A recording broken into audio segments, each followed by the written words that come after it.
Assalamualaikum warahmatullahi wabarakatuh.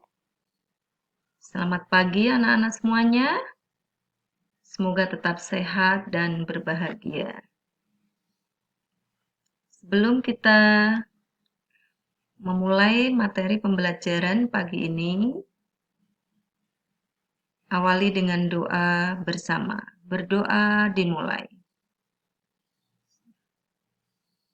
Berdoa selesai. Alhamdulillah, minggu yang lalu hasil respon materi bab 1 rata-rata 84,50. Sementara KKM prakarya kelas 7 itu 75. Jadi Ibu harap kalian dalam mengerjakan latihan soal minimal nilai yang didapat adalah 75 sesuai dengan KKM ya. Jadi tolong bila mengerjakan soal, baca dengan teliti dan ulangi. Jangan terburu-buru supaya hasilnya sesuai dengan yang diharapkan minimal KKM 75 ya.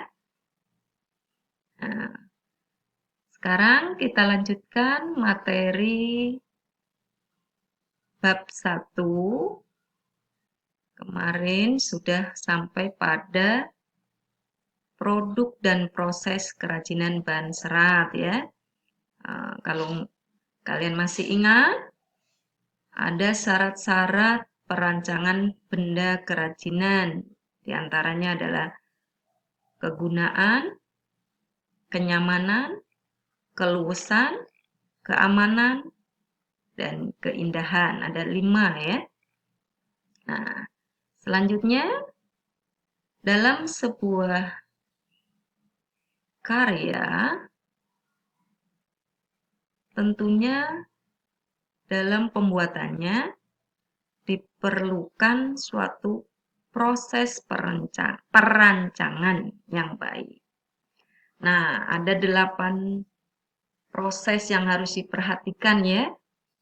Kalau kalian masih ingat juga, di minggu yang lalu sudah Ibu sampaikan tahapan-tahapannya, mulai dari menentukan bahan dan jenis kerajinan yang akan kita gunakan, apa saja, terus penggalian ide atau gagasan dari berbagai sumber, bisa dari buku-buku, dari internet, mungkin murni dari pemikiran sendiri, itu lebih bagus.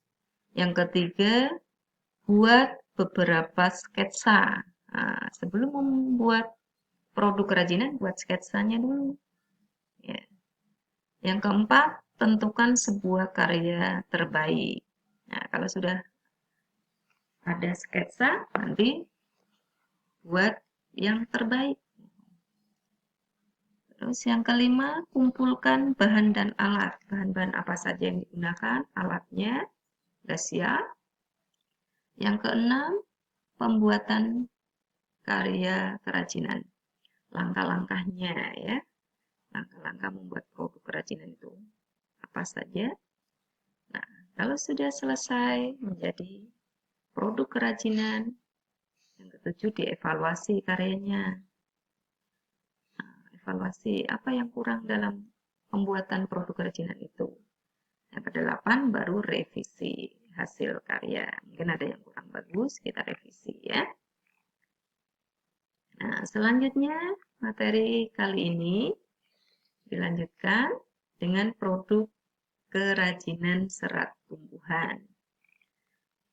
Bahan serat tumbuhan itu kemarin contohnya misalnya serat dari pelepah pisang, ya, serat daun pandan, serat enceng gondok. Nah, ini nanti hasil olahannya apa saja, bisa tas, dompet, topi, alas meja, tempat lampu.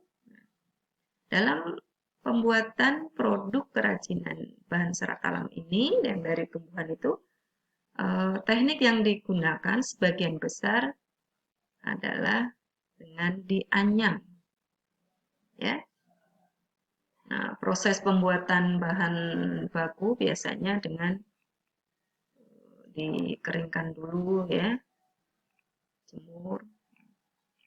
Nah, alat produk yang digunakan bisa gunting, cutter, pisau, lem tembak, jarum, mesin jahit, mesin pintal, mesin tenun, mesin pemisah sabut kelapa.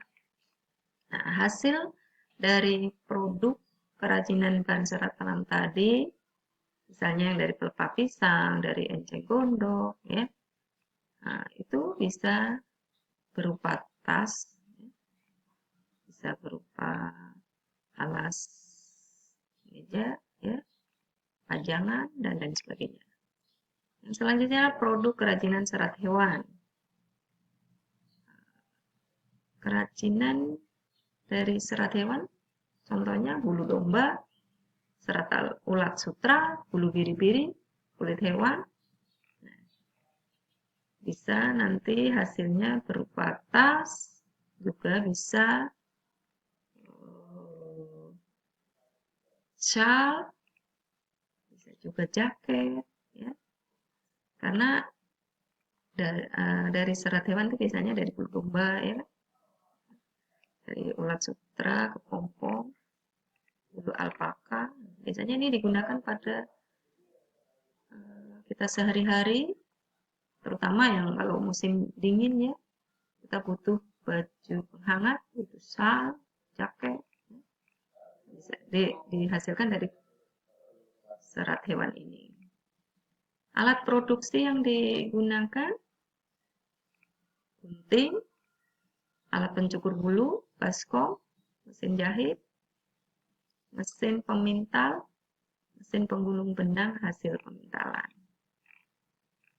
Ini contoh produknya sudah disampaikan tadi, ya, rompi, shawl, jaket, topi. Selanjutnya, kemasan produk kerajinan. Kalau sudah membuat produk kerajinan, itu diperlukan kemasan, ya, kemasan untuk membungkus produk kerajinan tersebut, ya. Dilihat dari fungsinya, kemasan memiliki 4 fungsi utama. Pertama, menjual produk. Menjual produk kerajinan itu dijual kepada konsumen, itu biasanya dilihat dulu dari kemasannya.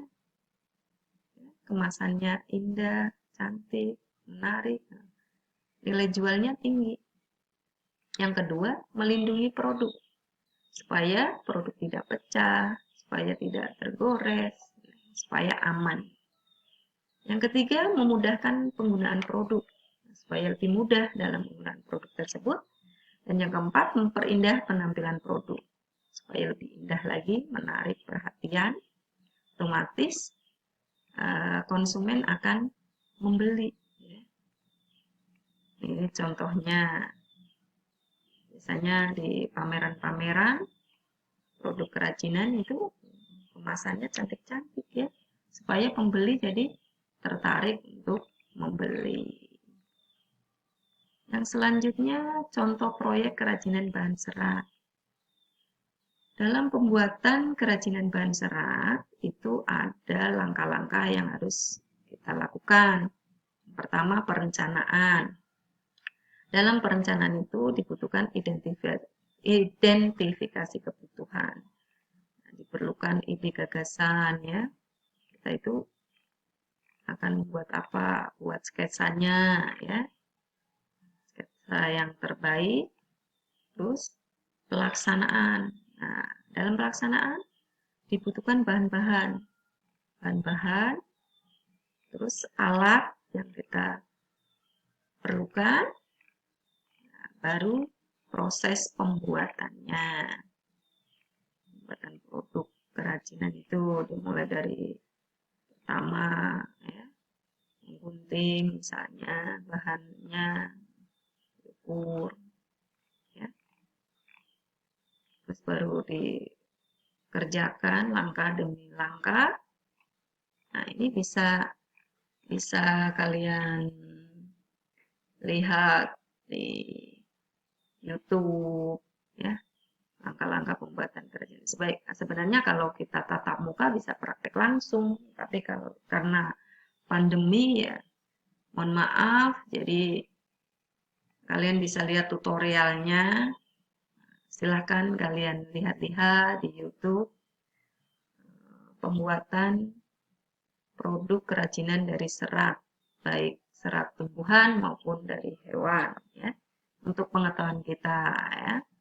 Karena praktek kita belum bisa, mungkin nanti setelah pandemi berakhir kita bisa tatap muka, bisa praktek langsung ya. Tentunya lebih menyenangkan. Ibu rasa materinya cukup sekian.